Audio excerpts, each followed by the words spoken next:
Hindu spiritual service foundation द्वारा 30 अगस्त को संपन्न किए जाने वाले पर्यावरण दिवस के विशिष्ट कार्यक्रम में हम सब लोग सहभागी हो रहे हैं।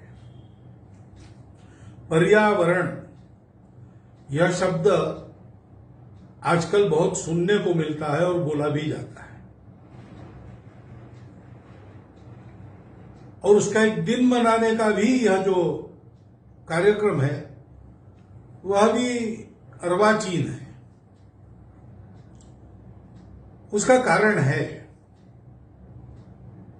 कि अभी तक दुनिया में जो जीवन का तरीका था या है, अभी भी बहुत मात्रा में है, प्रचलित है, वो तरीका पर्यावरण के अनुकूल नहीं है।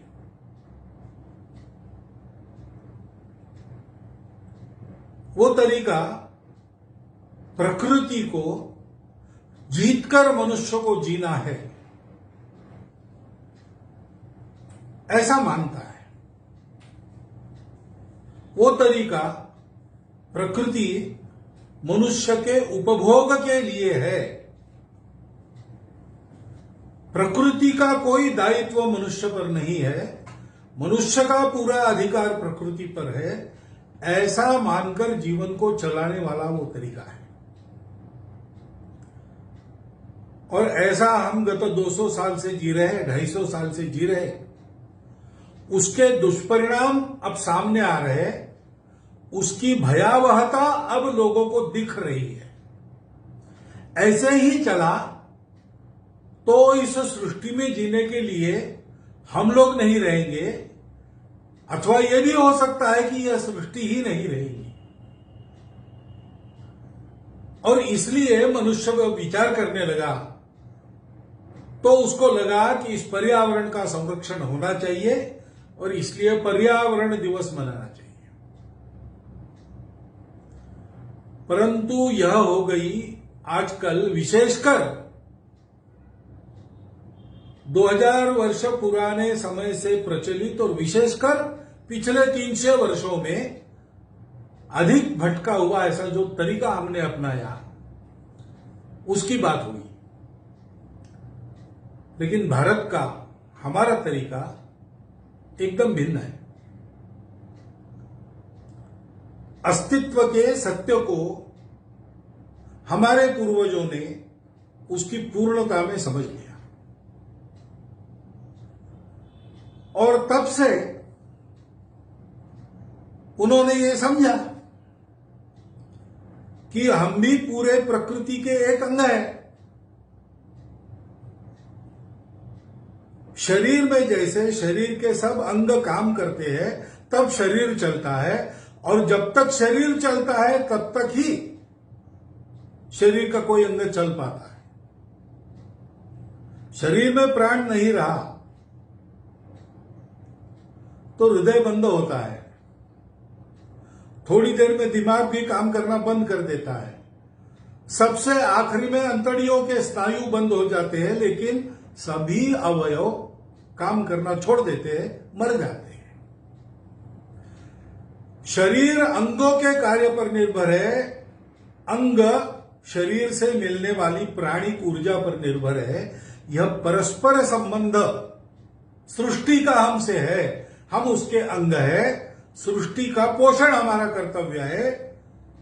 अपने प्राण धारणा के लिए हम सृष्टि से कुछ लेते हैं, शोषण नहीं करते, सृष्टि का दोहन करते हैं। यह जीने का तरीका हमारे पूर्वजों ने समझा, और केवल एक दिन के नाते नहीं, एक डे के नाते नहीं, तो पूरे जीवन में उसको रचा पचा लिया। हमारे यहां ये स्वाभाविक कहा जाता है कि भाई शाम को पेड़ों को मत छेड़ो, पेड़ सो जाते हैं। पेड़ों में भी जीव है, जीव सृष्टि का वो हिस्सा है।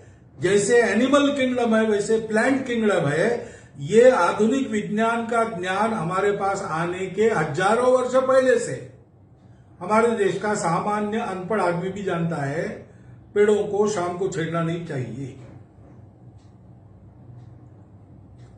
अपने जीवन के तरीके में क्या करना क्या रहना सारा अनुस्यूत है। हमारे यहां रोज चींटियों को आटा डाला जाता था। हमारे यहां घर में गाय को गोग्रास, कुत्ते को श्वान बलि, पक्षियों को काक बलि, कृमि कीटकों को लिए बलि, और अतिथि भूखा कोई गांव में है उसके लिए ऐसे 5 बलि चढ़ाने के बाद गृहस्थ भोजन करता था।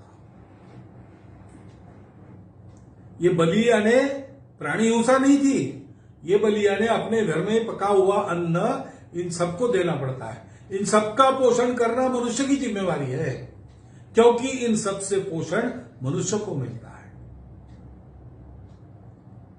इस बात को समझकर हम जीते थे, इसलिए हमारे यहां नदियों की भी पूजा होती है, हमारे यहां वृक्षों की भी, पेड़ पौधों की, तुलसी की पूजा होती है, हमारे यहां पर्वतों की पूजा प्रदक्षिणा होती है, हमारे यहां गाय की भी पूजा होती है, सांप की भी पूजा होती है। संपूर्ण विश्व जिस एक चराचर चैतन्य से व्याप्त है, उस चैतन्य को सृष्टि के हर वस्तु में देखना, उसको श्रद्धा से देखना, आत्मीयता से देखना, उसके साथ मित्रता का व्यवहार करना और परस्पर सहयोग से सबका जीवन चले, ऐसा करना, ये जीवन का तरीका था। भगवत गीता में कहा है परस्परम भावयंतम, देवों को अच्छा व्यवहार दो, देव भी आपको अच्छा व्यवहार देंगे। परस्पर अच्छे व्यवहार के कारण सृष्टि चलती है। इस प्रकार का अपना जीवन था, लेकिन इस भटके हुए तरीके के प्रभाव में आकर हम उसको भूल गए। इसलिए आज हमको भी पर्यावरण दिन के रूप में इसको मनाकर स्मरण करना पड़ रहा है। वो करना चाहिए, अच्छी बात है। ऐसा स्मरण हर घर में होना चाहिए। ऐसे स्मरण का हमने प्रवर्तित किया हुआ इस साल का 30 अगस्त होगा, लेकिन हमारे यहां नागपंचमी है, हमारे यहां गोवर्धन पूजा है, हमारे यहां तुलसी विवाह है। इन सारे दिनों को मनाते हुए, आज के संदर्भ में उचित ढंग से मनाते हुए, हम सब लोगों को इस संस्कार को अपने पूरे जीवन में पुनर्जीवित और पुनर्संचरित करना है, जिससे नई पीढ़ी भी उसको सीखेगी, उस भाव को सीखेगी। हम भी इस प्रकृति के एक घटक है। हमको प्रकृति से पोषण पाना है, प्रकृति को जीतना नहीं। हमको स्वयं प्रकृति से पोषण पाकर प्रकृति को जिलाते रहना है। इस प्रकार का विचार करके आगे पीढ़ी चलेगी, तब ये विशेषकर पिछले 300 साढ़े 300 वर्षों में जो खराबी हुई है, उसको आने वाले 100-200 वर्षों में हम पाट जाएंगे। सृष्टि सुरक्षित होती, मानव जाति सुरक्षित होगी, जीवन सुंदर होगा। इस दिन को मनाते समय ये केवल कोई अपना एक मनोरंजन का कार्यक्रम हम कर रहे हैं, ऐसा भाव न रखते हुए, संपूर्ण सृष्टि के पोषण के लिए, अपने जीवन को सुंदरतापूर्ण बनाने के लिए, सबकी उन्नति के लिए हम ये काम कर रहे हैं, ऐसा हमको भाव मन में रखना चाहिए। और आंखें खोलकर इस एक दिन का संदेश साल भर पूरे जीवन में छोटी छोटी बातों का विचार करते हुए अपने आचरण में उतारना चाहिए, ऐसा मुझे लगता है। इस चिंतन को आपके विचार के लिए आपके सामने रखता हूं। इस दिवस की आपको शुभकामनाएं देता हूं और मेरा कथन समाप्त करता हूं।